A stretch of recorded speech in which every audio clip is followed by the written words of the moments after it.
நேயர்கள் கேட்க இருப்பது ஆகாஷ்வாணி புதுச்சேரியின் மண்டல செய்திப் பிரிவு வழங்கும் சிறப்பு செய்தி மலர்.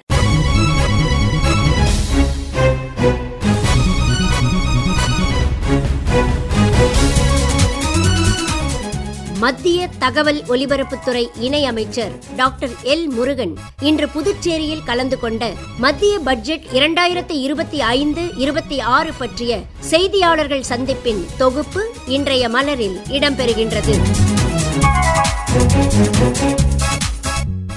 மத்திய தகவல் ஒலிபரப்புத்துறை இணையமைச்சர் டாக்டர் எல். முருகன் கலந்து கொண்ட செய்தியாளர்கள் சந்திப்பு நிகழ்ச்சி இன்று காலை புதுச்சேரியில் நடைபெற்றது.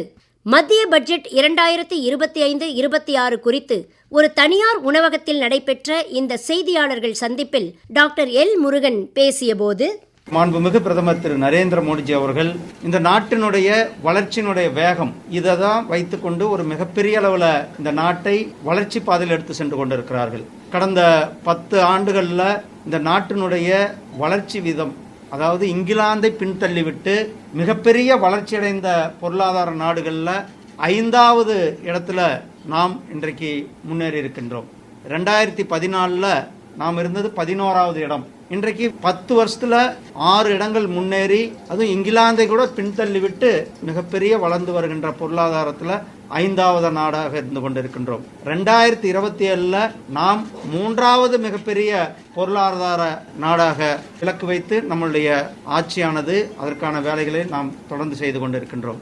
இப்படிப்பட்ட இந்த நேரத்தில் 2047 நம்மளுடைய இலக்கு விஸ்வகுரு, உலகத்தில் மிகப்பெரிய நாடாக வளர்ச்சியடைந்த பாரதமாக நம்மளுடைய நாடு இருக்க வேண்டும்.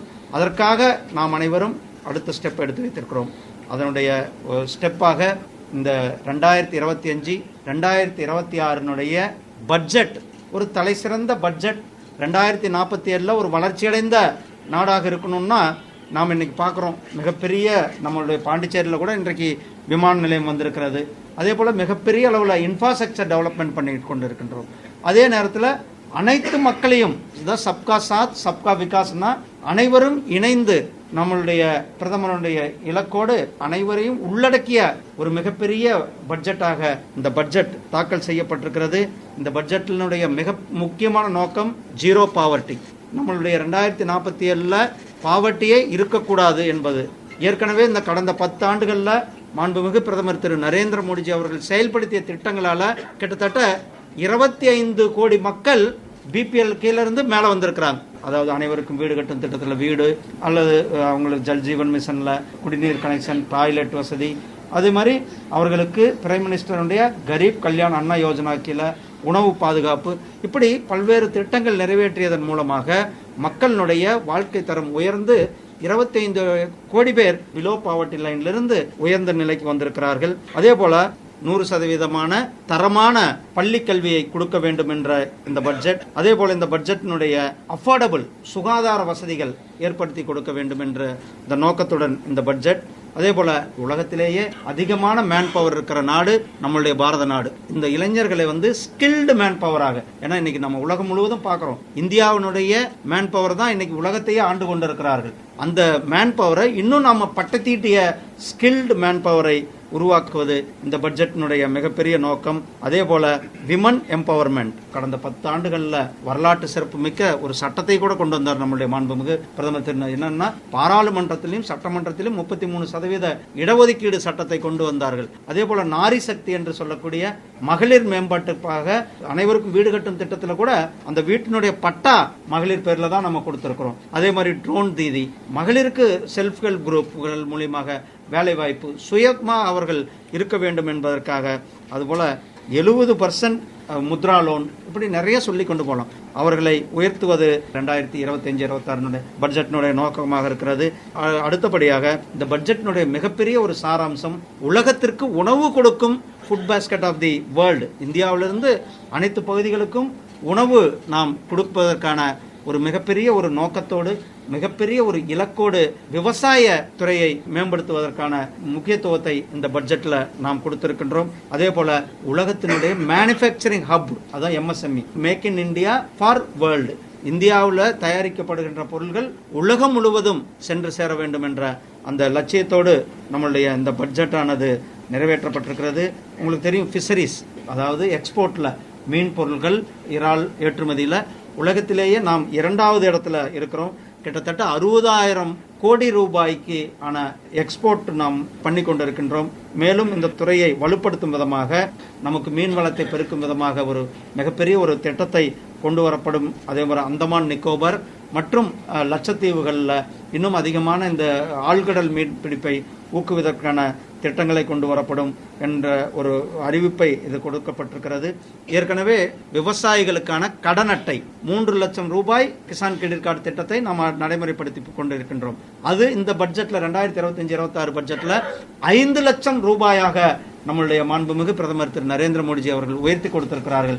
மீனவர்களுக்கும், அதே மாதிரி ஆடு மாடு வச்சு பால் கறக்கிறவங்க, அதே மாதிரி விவசாயிகளுக்கும் பயன்பெறக்கூடிய அந்த திட்டத்தை நம்முடைய மாண்புமிகு பிரதமர் திரு நரேந்திர மோடிஜி அவர்கள் நமக்கு கொடுத்திருக்கிறார்கள். விவசாயத்துறையில் இன்னும் ஒரு மிகப்பெரிய ஒரு இதுன்னா, பருத்தியினுடைய உற்பத்தியானது பெருக்க வேண்டும். ட்ரெடிஷனல் டெக்ஸ்டைல் மில்களை இன்னும் ஊக்குவிக்கும் விதமாக அவர்களுக்கு வெரைட்டி ஆஃப், அதாவது அதிகமான விளைச்சல் கிடைக்கக்கூடிய காட்டனை அறிமுகம் செய்து பருத்தியினுடைய உற்பத்திக்காக ஒரு பெரிய செயல் திட்டத்தை கொடுத்திருக்கிறார்கள். அதே போல சகோதரர்களே, கூட்டுறவு துறைகளை அதிகமாக, அது குறிப்பாக மீனவர்கள் அதிகமான இருக்கின்ற பகுதிகள், விவசாயிகளை கூட்டுறவு சங்கங்கள் மூலியமாக அவர்களை ஒருங்கிணைப்பதன் மூலமாக நேஷனல் NCDC என்று சொல்லக்கூடிய அமைப்பு மூலமாக இன்னும் அதிகமான லெண்டிங் வசதிகள், அதாவது கடன் பெறுகின்ற வசதிகளை கொடுக்கக்கூடும் என்ற அந்த மிகப்பெரிய ஒரு திட்டத்தையும் நமக்காக அறிவித்திருக்கிறார்கள். அடுத்தபடியாக MSMEக்கள், நம்மளுடைய உற்பத்தி துறை ஏற்கனவே கிட்டத்தட்ட 7.5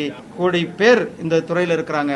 கிட்டத்தட்ட 1 கோடி MSMEகள் பதிவு செய்யப்பட்டிருக்கிறது. அவர்கள் எல்லாம் பயன்பெறும் விதமாக இந்த எக்ஸ்போர்ட்ல ஏற்கனவே 5 கோடி கிரெடிட் லிமிட் இருந்ததுன்னா அவர்களுக்கு இப்ப 10 கோடிக்கான கிரெடிட் லிமிட், 10 கோடி இருக்கிறவர்களுக்கு 20 கோடிக்கான கிரெடிட் லிமிட். இதுல ஆத்ம நிர்பர், தன்னிறைவு பாரதத்தை நோக்கி இந்த பட்ஜெட் ஆனது நமக்கு கொடுக்கப்பட்டிருக்கிறது. அதே போல இந்த பட்ஜெட்ல ஸ்டார்ட் அப் என்று சொல்லக்கூடிய புது நிறுவனங்களை ஊக்குவிப்பதற்கான ஒரு ஃபண்டு, அதுக்கு கிட்டத்தட்ட 10,000 கோடி ரூபாய் நிதியை இந்த பட்ஜெட்ல நமக்கு ஒதுக்கி இருக்கிறார்கள். அடுத்த ஒரு மிகப்பெரிய முக்கியமானது டாய் செக்டார், பொம்மைகளினுடைய ஹப் இந்தியா உருவாக வேண்டும். அதற்காக கிளஸ்டர்ஸ், ஸ்கில், ஈகோசிஸ்டத்தை உருவாக்கப்படும் என்ற இந்த பட்ஜெட்ல நமக்கு கொடுத்திருக்கிறார்கள்.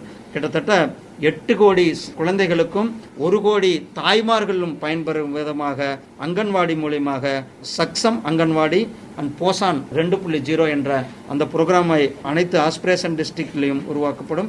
இந்தியா முழுவதும் இருக்கிற அனைத்து அரசு பள்ளிகள், அனைத்து பிரைமரி ஹெல்த் சென்டர்லையும் பிராட்பேண்ட் கனெக்ஷனை கொடுப்பதற்கான திட்டத்தை கொடுக்கப்பட்டிருக்கிறது. பாண்டிச்சேரி, தமிழ்நாடு எல்லாமே ஒரு மிகப்பெரிய ஒரு மெடிக்கல் டூரிசம் ஹப்பாக உருவாகி கொண்டிருக்கிறது. மற்ற நாடுகளிலிருந்து, இந்தியாவினுடைய மற்ற பகுதிகளிலிருந்து மெடிக்கல் டூரிசம் வந்து கொண்டிருக்கிறார்கள்.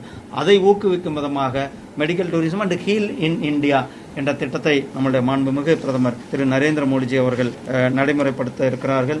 இந்த பட்ஜெட்ல மினிஸ்ட்ரி ஆஃப் ஹோம் மூலியமாக கிட்டத்தட்ட 3,432 கோடி ரூபாய் பாண்டிச்சேரிக்கு ஒதுக்கப்படும் என்ற இந்த அறிவிப்பை இந்த பட்ஜெட் மூலியமாக கொடுக்கப்பட்டிருக்கிறது. அதே போல Jawaharlal institute of post graduate, அதாவது ஜிப்மர், பாண்டிச்சேரிக்காக 1,450 கோடி ரூபாய் ஹெல்த் செக்டாரை மேம்படுத்துவதற்காக இந்த நிதியானது ஒதுக்கப்பட்டிருக்கிறது.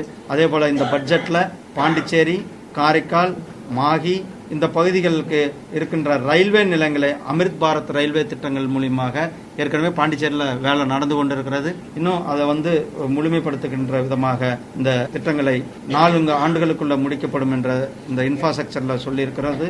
அதே போல மிக முக்கியமான மிகப்பெரிய ஒரு அனௌன்ஸ்மெண்ட் இந்த பட்ஜெட்ல என்ன வந்திருக்குன்னா, நடுத்தர மக்கள் கிட்டத்தட்ட எல்லாரும் கூட 1 லட்சம் ரூபாய் மாசம் சம்பளம் வாங்கினா இனிமே வரி கட்ட தேவை. 12 லட்சம் ரூபாய் வரலும் சம்பாதிப்பவர்களுக்கு வரி கட்ட தேவையில்லை. அந்த வரியானது முழுமையாக விலக்களிக்கப்பட்டிருக்கிறது. மிக முக்கியமாக ஆத்ம நிர்பர் பாரத் என்று சொல்லக்கூடிய தன்னிறைவு பாரதம், வளர்ச்சியடைந்த பாரதம் 2047, அதை நோக்கிய அனைத்து தரப்பு மக்களும் விரும்புகின்ற இந்த பட்ஜெட்டை நம்முடைய மாண்புமிகு பாரத பிரதமர் திரு நரேந்திர மோடிஜி அவர்களும் மரியாதைக்குரிய திருமதி நிர்மலா சீதாராமன் அவர்களும் கொடுத்திருக்கிறார்கள். இந்த செய்தியாளர்கள் சந்திப்பின் போது புதுச்சேரி உள்துறை அமைச்சர் திரு நமச்சிவாயம், ஆதிதிராவிடர் நலத்துறை அமைச்சர் திரு சாய் ஜே சரவணன்குமார், மாநிலங்களவை உறுப்பினர் திரு செல்வ கணபதி ஆகியோரும் உடனிருந்தனர். முன்னதாக பத்மஸ்ரீ விருது அறிவிக்கப்பட்டுள்ள புதுச்சேரியை சேர்ந்த தவில் இசை கலைஞர் திரு தட்சிணாமூர்த்திக்கு மத்திய இணையமைச்சர் டாக்டர் எல் முருகன் பொன்னாடை அணிவித்து வாழ்த்து தெரிவித்தார்.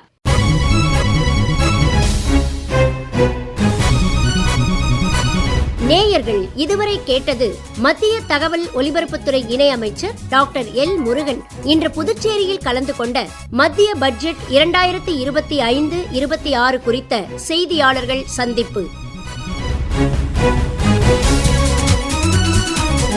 நிகழ்ச்சி அமைப்பு பிபின் எஸ். நாத். அமைப்பில் உதவி பி. இளஞ்செழியன். படைப்பு ஆகாஷ்வாணி புதுச்சேரியின் மண்டல செய்திப் பிரிவு.